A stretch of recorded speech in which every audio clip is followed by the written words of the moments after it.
Good morning, everybody.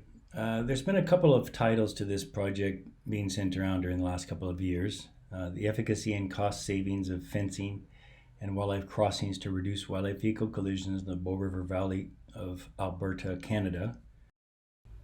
And also a before-after control impact study of wildlife fencing along a highway in the Canadian Rocky Mountains.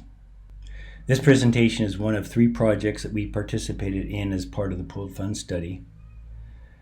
In conducting research on the performance and efficacy of mitigation measures, we're always interested in the most rigorous analysis and study design with the greatest inferential strength.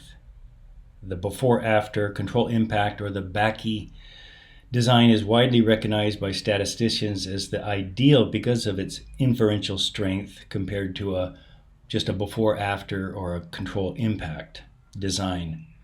So the BACI design compares 2 areas, treatment and nearby control sections, in a before versus after design. And although this has been considered the gold standard in design, in studies, it is elusive in most wildlife transportation studies, given the need to have these large sample sizes, that is the years of data, before and after, and adequate areas that serve as control. In this work that I'll be presenting, we're fortunate to have met those requirements in 2 distinct highway study areas. We all recognize the importance of economics, that is, the costs of mitigation and their implementation, and how those costs translate to savings in terms of lives, motorists, and wildlife, and to society in terms of healthcare costs, property damage, etc. In this pooled fund study project, we include these 2 important elements to evaluate mitigation measures in 2 separate study areas on the Trans-Canada Highway in the Bow River Valley of Alberta.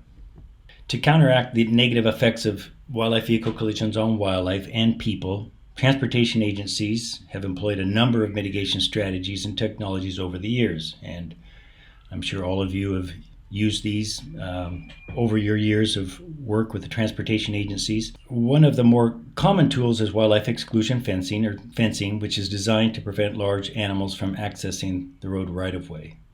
And fencing may be accompanied by wildlife crossing structures, which are intended to maintain or restore the safe movement of wildlife across the highway. Mitigation evaluations, despite the widespread use of technologies like fencing and crossing structures, monitoring and evaluation of mitigation often suffers from the lack of experimental control. So in a meta-analysis published by Ratwinski and others, they indicated that wildlife reflector systems are equivocal in their effect on wildlife vehicle collision reductions for large mammals, but crossings and fencing have a strong negative effect on wildlife vehicle collisions across all the studies that they reviewed. The Bow River Valley of Alberta includes some of the most well-studied long-term monitoring of wildlife vehicle collisions and road mitigation probably in the world. The Trans-Canada Highway runs through the Bow River Valley. Many of you are familiar with the mitigation complex there. 82 kilometers of highway, roughly a little more than 55 miles, more than 45 crossing structures there today.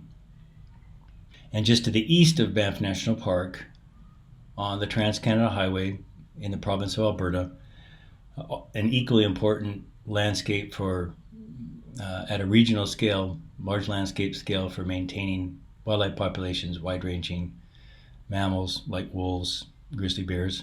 This section of highway, there's also mitigation measures that have been implemented there since the early 2000s.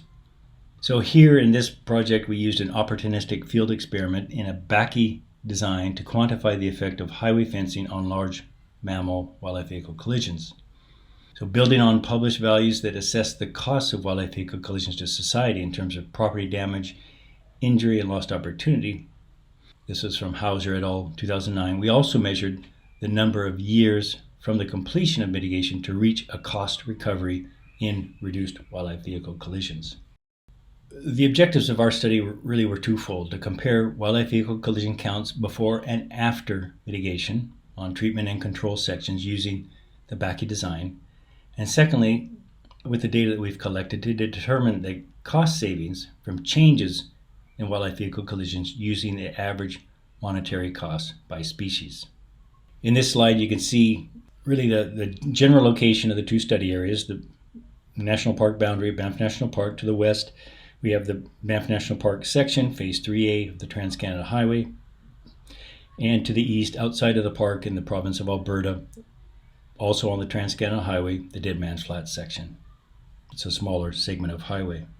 Looking at these individually, the Banff National Park section, Phase 3A, was the treatment, and then to the west, the control section. Both of these sections are 17 kilometers long. On the treatment, we have fencing, 2.4 meter high fencing with a dozen wildlife underpasses, and on the control section, of course, no fencing at all. The Dead Man's Flat section, a smaller segment. These are 3 kilometer sections of a treatment with similarly the 2.4 meter high fencing, 1 wildlife underpass, and then adjacent to it to the east, the control section where there's no fencing. In terms of data collection, wildlife vehicle collision data were collected year-round in both study areas systematically, noting species, number of individuals, the spatial UTM coordinate, and the date of recovery, the date of observed. In both of these study areas, we used 6 years of wildlife vehicle collision data before and after mitigation on the treatment and the control section. So for Banff, pre-data collection was from 1988 to 94. Then the mitigation took place. It was completed in 97. Post-mitigation data collection began then from 97 till 2003. Dead Man's Flats, pre was from 98 to 2003. Once the construction and the completion of the mitigation occurred in 2005, we continued collecting wildlife vehicle collision data from 2005 to 2010.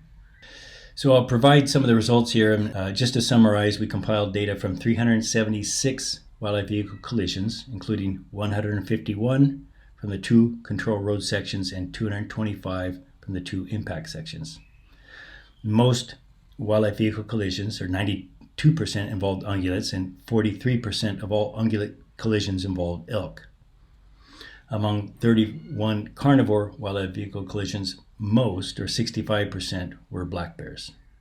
Both study areas had comparable total collisions, that is, Banff National Park had 183, while Dead Man's Flats had 193. However, when accounting for road length for each study area and years of monitoring, Dead Man's Flats had 1.06 to 3.63 collisions per kilometer per year for control and impact sections, respectively, while Banff had 0.33 to 0.85 collisions per kilometer per year.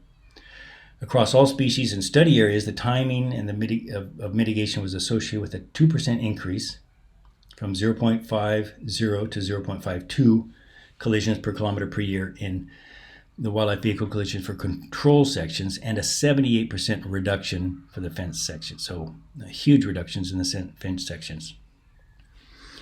Reductions in wildlife vehicle collisions were greatest for elk, as we see on the left, 81 and 96% decline for fence sections versus 9 and 33% decline in the control sections for Banff and Dead Man's Flats, respectively.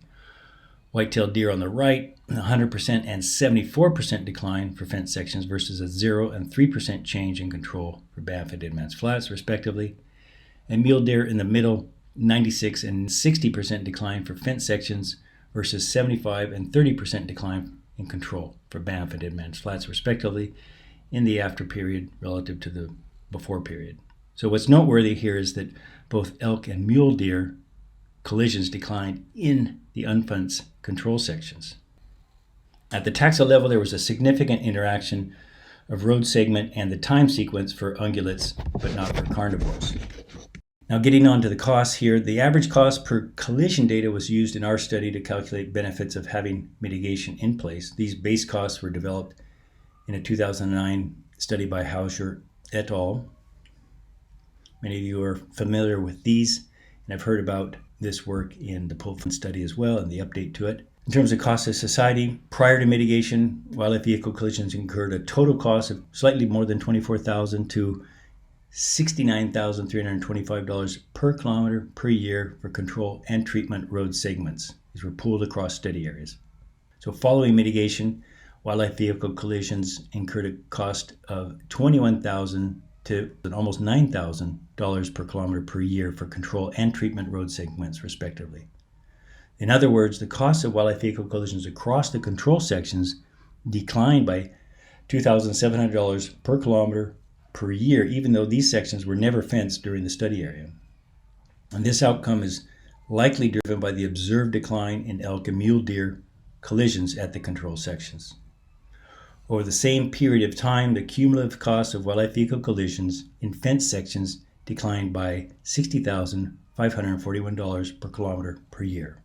So, to summarize, we found that highway fencing led to a significant, greater than 80% reduction in wildlife vehicle collisions for common ungulate species. We did not detect a change in carnivore vehicle collisions following mitigations. Our results indicate that societal-wide economic benefits of mitigation can be realized in less than 2 years for high-risk wildlife vehicle collision road segments and in 6 years for lower-risk areas. Consistent with previous studies in this region and also abroad, other locations throughout North America, wildlife exclusion fencing is highly effective at reducing vehicle collisions with ungulates. In addition, the Banff section of the highway is more than twice as long as the Dead Man's Flat section, possibly indicating that these fence-end intrusions could be reducing the effectiveness of this shorter section of fencing. Unlike ungulates, carnivore mortality rates were low but did not change following mitigation.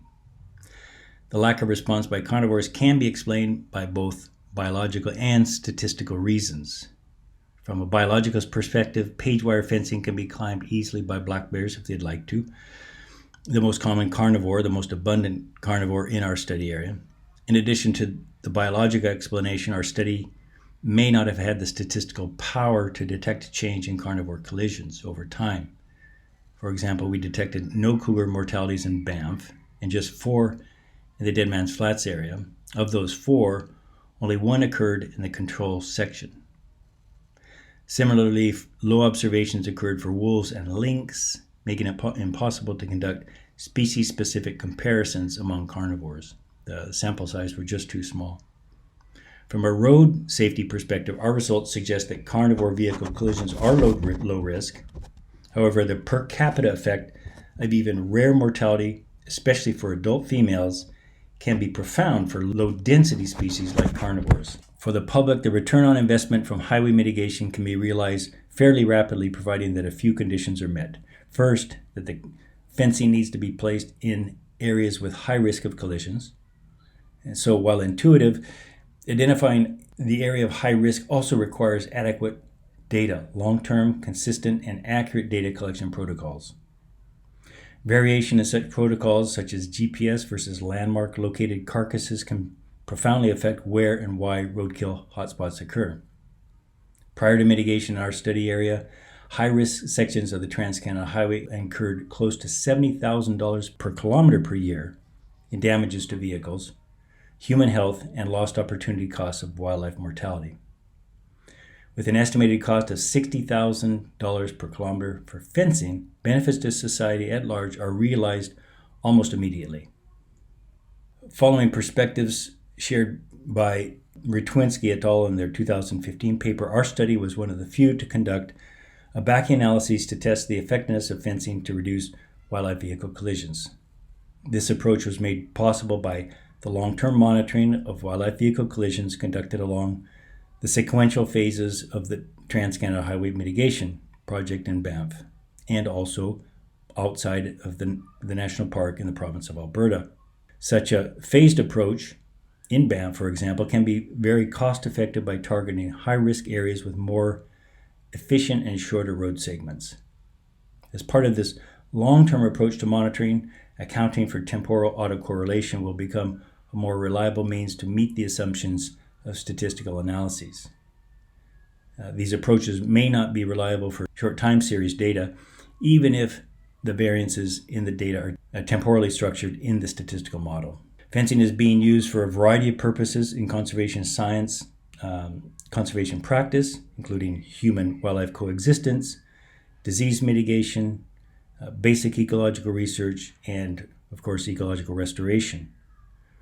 So our work extends these studies by showing how fencing technology or fencing ecology, actually reduces 70 to 9% of ungulate vehicle collisions on a major highway in the Canadian Rockies. We believe that further research on fencing effectiveness for large carnivores and other species like small mammals will be needed, particularly given their infrequent occurrence in wildlife vehicle collision studies. To end, I just want to say thank you to all members of the Pool Fund Study Committee for their input on this work and their overall support of this project. Thank you.